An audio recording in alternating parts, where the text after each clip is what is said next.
अस्सलाम वालेकुम व्यूअर्स, कैसे हैं आप? खैरियत से हैं? ठीक ठाक हैं। इस वक्त हम मौजूद हैं डस्कः 6 नंबर चौक के ऊपर और मेरे साथ मौजूद हैं शहबाज साहब। और हम एक फंक्शन से आए हैं पैक्स कॉलेज के, एज चीफ गेस्ट हम गए हुए थे।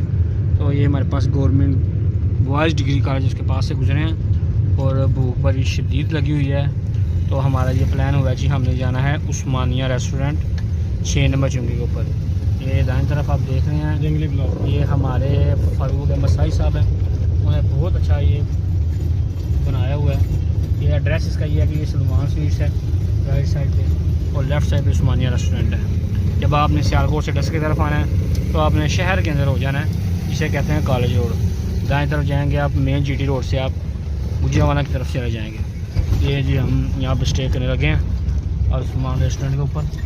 तो वहाँ पे जंगली पुलाव यहाँ काफ़ी मशहूर है, वो टेस्ट करेंगे और फिर आपको बताएंगे कि इसका टेस्ट है क्या, इसकी मैन्युफैक्चरिंग किस तरह